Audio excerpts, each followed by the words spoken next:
ವೀಕ್ಷಕರ ನಮಸ್ಕಾರ. DCM DK Shivakumar ಅವರ ಬಣ ಸಿಎಂ ಹುದ್ದೆಗಾಗಿ ಕಡೆಯ ಅಸ್ತ್ರ ಪ್ರಯೋಗ ಮಾಡಿದೆ. ನೋಡಿ, ಯಾವಾಗ ಡಿಸಿಎಂ ಡಿಕೆ ಶಿವಕುಮಾರ್ ಅವರು ತಮಗೆ ಸಿಎಂ ಹುದ್ದೆ ನೀಡಬೇಕು ಅಂತ ಅಕ್ಕೊತ್ತಾಯ ಮಂಡನೆ ಮಾಡಿದ್ರು ಮತ್ತು ಕಾಂಗ್ರೆಸ್ನ ಹೈಕಮಾಂಡ್ ನಾಯಕರು ಈ ಅಕ್ಕೊತ್ತಾಯ ಮಂಡನೆಯನ್ನು ಕಡೆಗಣಿಸಿದ್ರು, ಆವಾಗಲೇ ಡಿಸಿಎಂ ಡಿಕೆ ಶಿವಕುಮಾರ್ ಬಣದ ನಾಯಕರು ತಿರುಗಿ ಬಿದ್ದಿದ್ದಾರೆ. ನೋಡಿ, ಸಿಎಂ ಹುದ್ದೆ ತಮಗೆ ಕೊಡಲೇಬೇಕು ಅಂತ ಪಟ್ಟು ಹಿಡಿದ್ರು ಕೂಡ ಹೈಕಮಾಂಡ್ ನಾಯಕರು ಇದುವರೆಗೆ ಯಾವುದೇ ಸ್ಪಷ್ಟ ನಿರ್ಧಾರವನ್ನು ಕೈಗೊಂಡಿಲ್ಲ. ಡಿಸಿಎಂ ಡಿಕೆ ಶಿವಕುಮಾರ್ ಅವರು ಕೂಡ ಹೇಳ್ತಾ ಇದ್ದಾರೆ, ಪದೇ ಪದೇ ಸಿಎಂ ಹುದ್ದೆ ನೀಡುವುದಕ್ಕೆ ಸಮಯ ನಿಗದಿಪಡಿಸಿ, ನಿರ್ದಿಷ್ಟವಾದ ಸಮಯವನ್ನು ನಿಗದಿಪಡಿಸಿ ಅಂತ ಪದೇ ಪದೇ ಹೈಕಮಾಂಡ್ ನಾಯಕರಿಗೆ ಹೇಳ್ತಾನೆ ಇದ್ದಾರೆ. ಆದ್ರೆ ಹೈಕಮಾಂಡ್ ನಾಯಕರು ಮಾತ್ರ ಇದ್ಯಾವುದಕ್ಕೂ ಸ್ಪಂದಿಸುತ್ತಿಲ್ಲ. ಇದರಿಂದಾಗಿ ಸಿಡಿದದ್ದಿರುವ ಡಿಸಿಎಂ ಡಿಕೆ ಶಿವಕುಮಾರ್ ಬಣ ಈಗ ಕಡೆಯ ಅಸ್ತ್ರ ಪ್ರಯೋಗಿಸಿದ್ದಾರೆ. ನೋಡಿ, ಕಳೆದ 2-3 ದಿನಗಳಿಂದ ರಾಜ್ಯ ಕಾಂಗ್ರೆಸ್ನಲ್ಲಿ ಒಂದಷ್ಟು ಚಟುವಟಿಕೆಗಳು ಬಿರುಸುಗೊಂಡಿವೆ ಅಂತ ಹೇಳಲಾಗ್ತದೆ. ಬಿರುಸುಗೊಂಡಿವೆ ಎಂಬ ಅನುಮಾನಗಳು ಕೂಡ ಕೇಳಿ ಬರ್ತಿವೆ ರಾಜ್ಯ ಕಾಂಗ್ರೆಸ್ನಲ್ಲಿ. ಅಷ್ಟೇ ಅಲ್ಲ, ಉತ್ತರ ಕರ್ನಾಟಕ ಭಾಗದ ಶಾಸಕರ ರಹಸ್ಯ ಸಭೆಗಳು ಕೂಡ ನಡೆಯುತ್ತಿವೆ ಎಂಬ ಅನುಮಾನ ವ್ಯಕ್ತವಾಗ್ತಿದೆ. ಒಂದಲ್ಲ ಎರಡಲ್ಲ, 40ಕ್ಕೂ ಹೆಚ್ಚು ಶಾಸಕರ ಸಭೆ ಬೆಂಗಳೂರು ಗ್ರಾಮೀಣ ಭಾಗದ ರೆಸಾರ್ಟ್ಗಳಲ್ಲಿ ನಡೀತಿದೆ ಅಂತ ಹೇಳಲಾಗ್ತಿದೆ ಎಂಬ ಅನುಮಾನ ಕೂಡ ಇದೆ. ಈ ತರದ ಚರ್ಚೆಗಳು ಕೂಡ ರಾಜ್ಯ ರಾಜಕಾರಣದಲ್ಲಿ ನಡೆಯುತ್ತಿವೆ. ಹಾಗಾದ್ರೆ ಈ ರಹಸ್ಯ ಸಭೆ ನಡೆಸುತ್ತಿರುವುದಾದ್ರೂ ಯಾಕೆ? ವೀಕ್ಷಕರು ನೋಡಿ, ಮಾಜಿ ಸಂಸದರಾಗಿರುವ ಡಿಕೆ ಸುರೇಶ್ ಅವರು 3 ದಿನಗಳಿಂದ ಒಂದು ಸ್ಟೇಟ್ಮೆಂಟ್ ಕೊಟ್ಟಿದ್ರು. ಅದೇನಪ್ಪ ಅಂದ್ರೆ, ಅಧಿಕಾರ ಯಾರಿಗೂ ಶಾಶ್ವತವಲ್ಲ, ತಾಳ್ಮೆಯೂ ಕೂಡ ಶಾಶ್ವತವಲ್ಲ. ಅಂದ್ರೆ ಈ ಹೇಳಿಕೆ ಮೂಲಕ ಅಂದ್ರೆ ಅವ್ರು ಹೇಳ್ತಿರ್ತಕ್ಕಂಥದ್ದು ಏನಪ್ಪಾ ಅಂದ್ರೆ, ಇಲ್ಲಿ ಅಧಿಕಾರ ಮತ್ತು ತಾಳ್ಮೆ, ಅವರು ಒತ್ತಿ ಒತ್ತಿ ಹೇಳ್ತಿರೋದು ತಾಳ್ಮೆ ಶಾಶ್ವತವಲ್ಲ.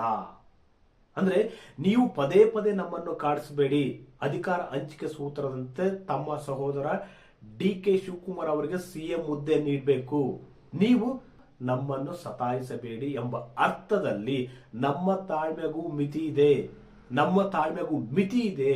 ಒಂದು ವೇಳೆ ತಾಳ್ಮೆಗಟ್ರೆ ನಮ್ಮ ದಾರಿ ನಮಗೆ ಎಂಬ ಸಂದೇಶವನ್ನು ಕಳೆದ 3 ದಿನಗಳ ಹಿಂದೆ ಅಷ್ಟೇ ಡಿಕೆ ಸುರೇಶ್ ಅವರು ಹೈಕಮಾಂಡ್ ನಾಯಕರಿಗೆ, ಅದೇ ರೀತಿ ಸಿಎಂ ಸಿದ್ದರಾಮಯ್ಯ ಬಣಕ್ಕೆ ನೀಡಿದ್ದಾರೆ.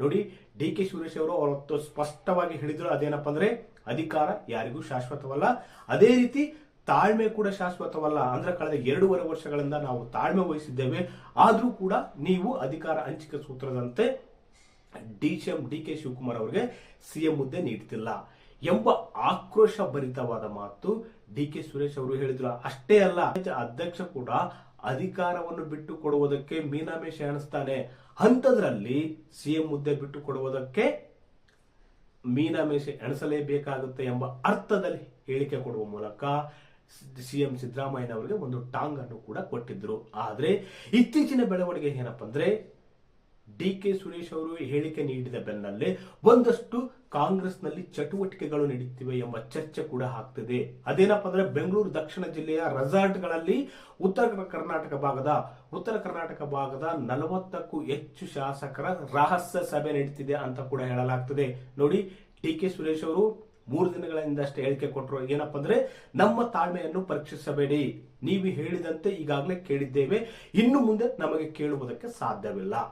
ಅಂದ್ರೆ 2023ರಲ್ಲಿ ಪಕ್ಷ ಅಧಿಕಾರಕ್ಕೆ ಬಂದ ನಂತರ ಮೊದಲ ಅವಧಿಯಲ್ಲಿ ಸಿಎಂ ಸಿದ್ದರಾಮಯ್ಯನವರಿಗೆ ಅಧಿಕಾರ ಬಿಟ್ಟುಕೊಟ್ಟಿದ್ದೇವೆ, ಬಳಿಕ ನೀವು ಏನು ಮಾತು ಕೊಟ್ಟಿದ್ರಿ ಆ ಮಾತಿನಂತೆ ನಡೆದುಕೊಳ್ಳಿ ಅಂತ ಡಿಕೆ ಸುರೇಶ್ ಅವರು ಆ ಹಿಂದಿನ ಪ್ರಸ್ತಾಪವನ್ನು ಹೈಕಮಾಂಡ್ ನಾಯಕರ ಮುಂದೆ, ಅದೇ ರೀತಿ ಸಿಎಂ ಸಿದ್ದರಾಮಯ್ಯನವರ ಮುಂದೆ ಎಸೆಯುತ್ತಿದ್ದಾರೆ.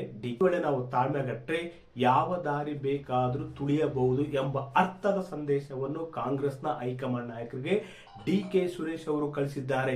ಈ ಹಿನ್ನೆಲೆಯಲ್ಲಿ ಬೆಂಗಳೂರು ದಕ್ಷಿಣದಲ್ಲಿ ಇರತಕ್ಕಂಥ ರೆಸಾರ್ಟ್ಗಳಲ್ಲಿ ಉತ್ತರ ಕರ್ನಾಟಕದ ಶಾಸಕರ ರಹಸ್ಯ ಸಭೆಗಳು, ಅದರಲ್ಲೂ ವಿಶೇಷವಾಗಿ ಡಿಸಿಎಂ ಡಿಕೆ ಶಿವಕುಮಾರ್ ಬಣದ ಶಾಸಕರ ಸಭೆ ನಡೀತಿವೆ ಅಂತ ಹೇಳಲಾಗ್ತದೆ ಎಂಬ ಅನುಮಾನ ಕೂಡ ವ್ಯಕ್ತವಾಗ್ತಿದೆ. ಯಾಕಂದ್ರೆ ನೋಡಿ, ಇಲ್ಲಿ ಹೈಕಮಾಂಡ್ ನಾಯಕರು ಯಾವುದೇ ಒಂದು ಸ್ಪಷ್ಟವಾದ ನಿರ್ಧಾರವನ್ನು ಕೈಗೊಂಡಿಲ್ಲ. ಅದು ಅಧಿಕಾರ ಹಂಚಿಕೆ ಸೂತ್ರದ ಕುರಿತು ಈಗಾಗಲೇ ಸಿಎಂ ಸಿದ್ದರಾಮಯ್ಯನವರು ಬಜೆಟ್ಗೆ ಒಂದು ಸಿದ್ಧತೆಯನ್ನು ಮಾಡಿಕೊಳ್ತಿದ್ದಾರೆ. ಅದೇ ರೀತಿ ಪೂರ್ಣ ಅವಧಿ ತಾವೇ ಸಿಎಂ ಅಂತ ಹೇಳ್ತಿದ್ದಾರೆ. ಆದ್ರೆ ಡಿಸಿಎಂ ಡಿ.ಕೆ. ಶಿವಕುಮಾರ್ ಯಾವುದೇ ಕಾರಣಕ್ಕೂ ಒಪ್ಪುತ್ತಿಲ್ಲ. ಅಷ್ಟೇ ಅಲ್ಲ, ಕಳೆದ ವಾರದ ಹಿಂದೆ 3 ದಿನಗಳ ಕಾಲ ನವದೆಹಲಿಯಲ್ಲಿ ಬೀಡು ಬಿಟ್ಟಿದ್ರು ಕೂಡ ಹೈಕಮಾಂಡ್ ನಾಯಕರಿಂದ ಯಾವುದೇ ಸ್ಪಂದನೆ ಸಿಕ್ಕಿಲ್ಲ. ನೋಡಿ, ಡಿಸಿಎಂ ಡಿ.ಕೆ. ಶಿವಕುಮಾರ್ ಅವರು ಕಳೆದ 2 ವರ್ಷಗಳಿಂದ ಕಾಯ್ತಿದ್ದಾರೆ. ಅದೇ ರೀತಿ ನವೆಂಬರ್ನಿಂದ ಸಿಎಂ ಹುದ್ದೆ ನೀಡಲೇಬೇಕು ಅಂತ ಪಟ್ಟು ಮೇಲೆ ಪಟ್ಟು ಹಾಕ್ತಿದ್ದಾರೆ. ಹೈಕಮಾಂಡ್ ನಾಯಕರು ಮಾತ್ರ ಮೌನ ವಹಿಸಿದ್ದಾರೆ. ಅತ್ತ ಸಿಎಂ ಸಿದ್ದರಾಮಯ್ಯನವರಿಗೆ ಸಚಿವ ಸಂಪುಟ ಪುನರ್ರಚನೆ ಮಾಡುವುದಕ್ಕೂ ಬಿಡ್ತಿಲ್ಲ, ಇತ್ತ ಡಿಸಿಎಂ ಡಿ.ಕೆ. ಶಿವಕುಮಾರ್ ಅವರಿಗೆ ಸಿಎಂ ಹುದ್ದೆನೂ ಕೊಡ್ತಿಲ್ಲ. ಹೀಗಾಗಿ ಡಿಸಿಎಂ ಡಿ.ಕೆ. ಶಿವಕುಮಾರ್ ಅವರ ಬಣ ಸಿಡಿದದ್ದಿದೆ.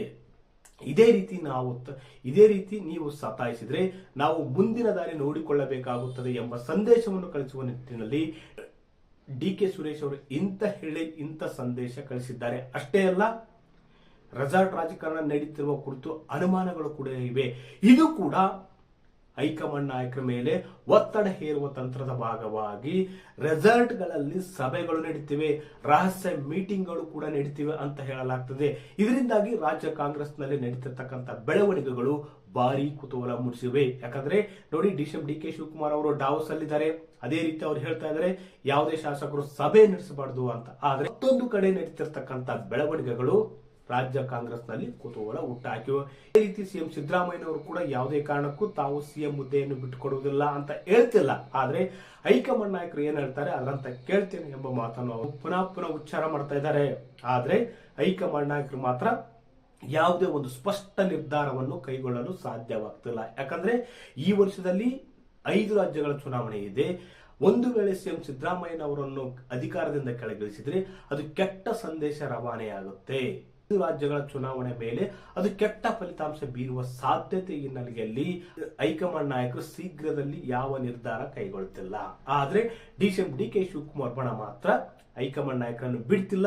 ನೀವು ಯಾವುದೇ ಒಂದು ನಿರ್ಧಾರ ಮಾಡಬೇಕು. ಅವರು ಸ್ಪಷ್ಟವಾಗಿ ಹೇಳ್ತಿದ್ದಾರೆ, ನೀವು ಅಧಿಕಾರವನ್ನು ಯಾವಾಗ ಕೊಡ್ತೀರಾ ಎಂಬುದು ಸಮಯ ನಿಗದಿಪಡಿಸಿ.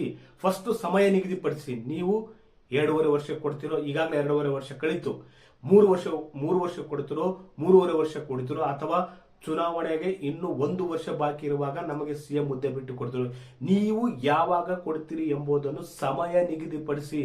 First DCM DK. ಶಿವಕುಮಾರ್ ಹೇಳ್ತಾ ಇದ್ದಾರೆ ಹೈಕಮಾಂಡ್ ನಾಯಕರಿಗೆ, ಅದರಲ್ಲೂ ವಿಶೇಷವಾಗಿ ರಾಹುಲ್ ಗಾಂಧಿ ಅವರಿಗೆ ಹೇಳ್ತಾ ಇದ್ದಾರೆ, ನೀವು ಸಮಯ ನಿಗದಿಪಡಿಸಿ, ನಮ್ಮಿಬ್ಬರನ್ನು ಕರೆದು ಸಭೆ ಮಾಡಿ ಸಿಎಂ ಸಿದ್ದರಾಮಯ್ಯನವರನ್ನು ಮನವೊಲಿಸಿ ಸಿಎಂ ಹುದ್ದೆ ತಮಗೆ ಕೊಡಿ ಅಂತ ಪದೇ ಆಗ್ರಹ ಮಾಡ್ತಿದ್ರು ಕೂಡ ಹೈಕಮಾಂಡ್ ನಾಯಕರು ಯಾವುದೇ ರೀತಿಯ ಸ್ಪಂದನೆ ತೋರುತ್ತಿಲ್ಲ. ಇದರಿಂದಾಗಿ ರಾಜ್ಯ ಕಾಂಗ್ರೆಸ್ನಲ್ಲಿ ಕೆಲ ಚಟುವಟಿಕೆಗಳು, ರಹಸ್ಯ ಸಭೆಗಳು, ಮೀಟಿಂಗ್ಗಳು ನಡೀತಿವೆ ಅಂತ ಹೇಳಲಾಗ್ತದೆ. ಅದು ಒಟ್ಟಾರೆಯಾಗಿ ರಾಜ್ಯ ಕಾಂಗ್ರೆಸ್ನಲ್ಲಿ ಉಂಟಾಗಿರ್ತಕ್ಕಂಥ ಕೆಲವು ಬೆಳವಣಿಗೆಗಳು ರಾಜ್ಯ ರಾಜಕಾರಣದಲ್ಲಿ ಸಂಚಲನ ಮೂಡಿಸಿವೆ. ವೀಕ್ಷಕರೇ, ಈ ಮಾಹಿತಿ ನಿಮಗೆ ಇಷ್ಟವಾದಲ್ಲಿ ವಿಡಿಯೋ ಸೇವ್ ಮಾಡಿ, ಲೈಕ್ ಮಾಡಿ, ಕಮೆಂಟ್ ಮಾಡಿ.